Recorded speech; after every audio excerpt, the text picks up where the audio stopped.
Hello guys, welcome to my channel. Ang video natin ngayon ay dalawang ilaw at ikokontrol ng tugang switch. Tapos may kasamang dalawang outlet. So may circuit breaker na tayo dito.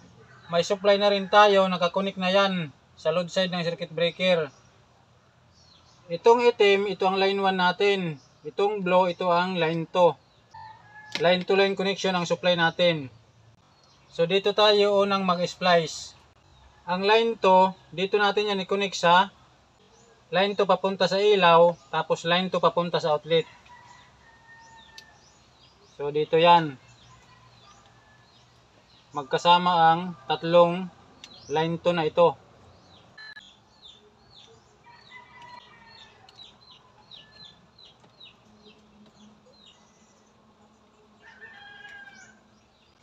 Ang sunod, itong line 1 naman. Dito rin natin yan i-connect sa line 1, supply papunta sa ilaw, tapos supply papunta dito sa outlet. Ito yan.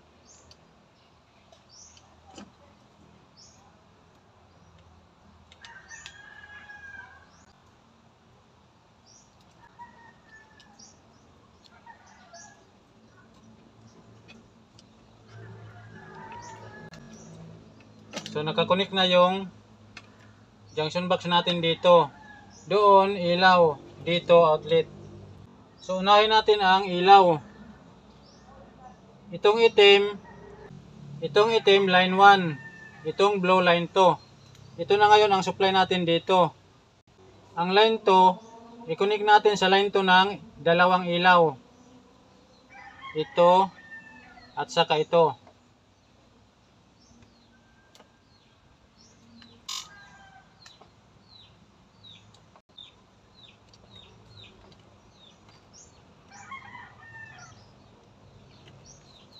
Ang line 1 naman, dito natin ito i-connect papunta sa switch, supply siya dito. Dito natin yan i-connect dito sa wire na walang tagging. Ito. Supply ito sa switch.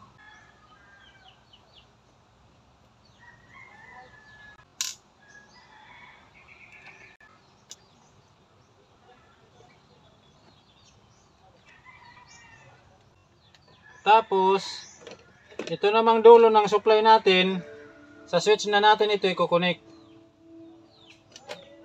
Ito naman yung switch natin, tugang switch. Dito natin yan i-connect sa opposition. Dito sa may jumper. So dito natin i-connect ang supply. Diyan sa may jumper. So ayan, may supply na tayo. Itong isang wire na may tagging na isa, dito natin yan i-connect sa unang switch. Itong may tagging na dalawa, dito naman sa pangalawang switch.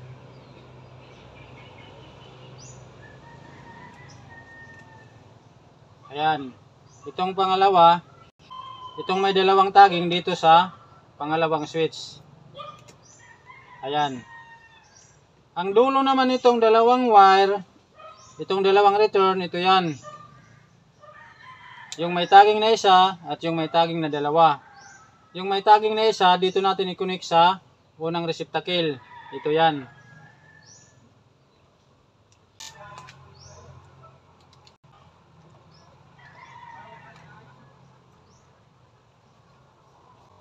Yung may tagging na dalawa, dito i-connect sa pangalawang receptacle. Ito yan.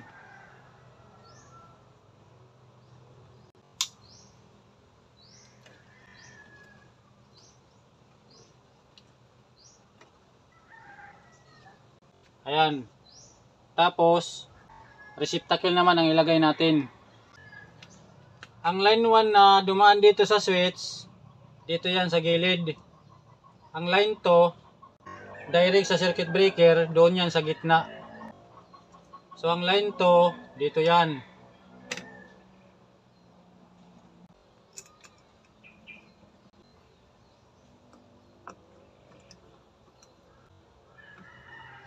Ang line 1, dito na yan.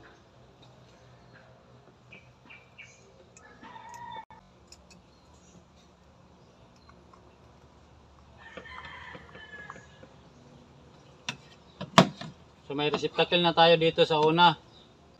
dito naman sa pangalawa. Parehas din. Ang line 1 na dumaan sa switch dito sa gilid. Ang line 2 doon sa gitna. So ang line 2 dito yan.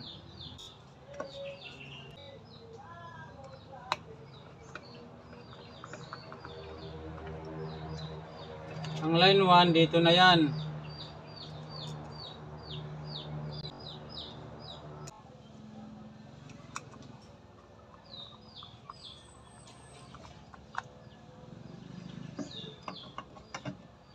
So may receptacle na tayo dyan, may switch na. So mamaya na natin yan ipasok sa box kasi demo pa natin uli. Dito naman tayo sa outlet.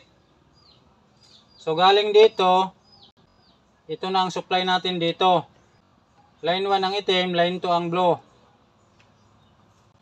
So ito naman ang outlet natin, tugang. Nilagyan ko na yan ng jumper.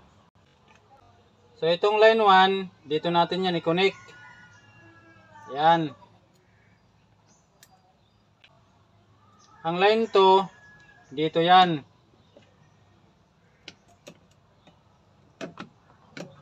So itong wire naman, para dito yan sa pangalawang outlet. Itong dalawang wire, dito rin natin yan connect. Bale, mag-series lang tayo galing dito, papunta dito. So itong line 2, dito sa ibabaw, line 2 rin. Diyan. So yan. Ang line 1, dito rin yan.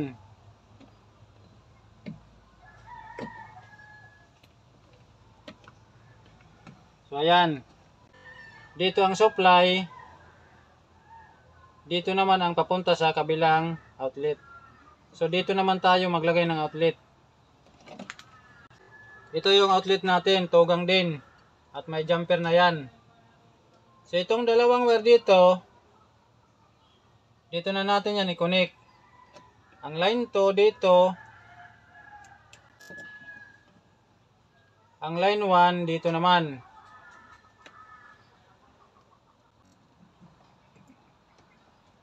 So ayan. May supply na tayo sa outlet. Ang dalawang wire na yan, pwede yan magkabaliktad.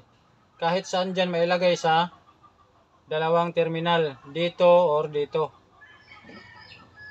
So okay na tayo dito. I-demo natin uli para maintindihan ng maayos. Tapos ipasok natin sa box. So galing dito sa circuit breaker. Nandito ang supply natin. Dito ang line side. Dito ang load side. Nakakunik na yan dito. Yung supply natin papunta sa ilaw at outlet. So pagdating dito, ito na ang supply natin. Line 1, line 2. Ang line 2, nag-connect tayo dito para may supply sa outlet. Papunta doon yan. Pati yung line 1, meron din yan papunta doon, supply doon. Dito naman sa outlet, papunta rin yan dito. Yung line 1, papunta dito. Yung line 2, papunta rin yan dyan. So ang dalawang supply dito, ito na. Dito na yan. Yan, nakakunik dyan. Tapos nag-jumper tayo, papunta dito. Nakakunik rin ito, papunta yan dito sa kabilang outlet. Ayan. So ganun lang yung connection ng outlet. Galing dito sa junction box natin. Dito naghiwalay yung wire para sa ilaw at para sa outlet. Dito naman sa ilaw, ito na ang supply natin.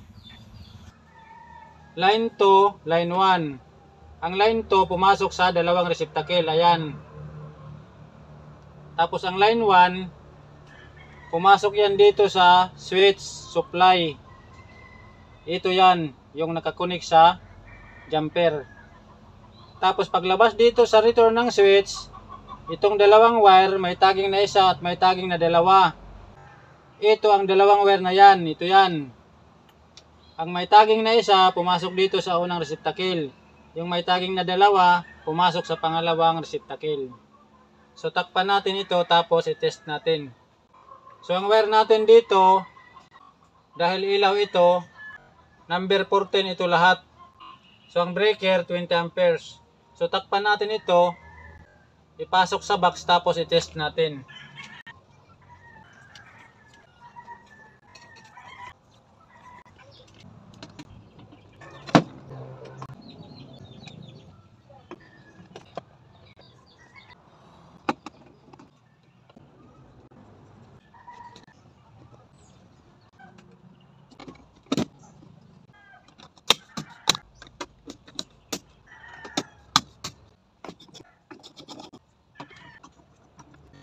I-on natin ang circuit breaker. I-test natin ang ilaw.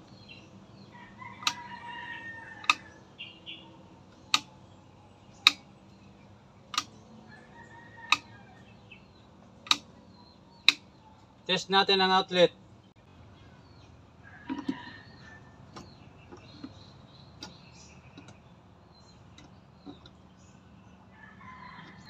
So, functional lahat yung gawa natin. Ilaw at saka outlet. So, ganun lang kung paano mag-wiring ng dalawang ilaw at i-control ng tugang switch. Tapos, may kasamang dalawang outlet. Tapos, ang circuit breaker, single circuit breaker lang. 20 amperes yung gamit natin dito. So, sana po ay may natutunan kayo dito. Salamat sa panonood.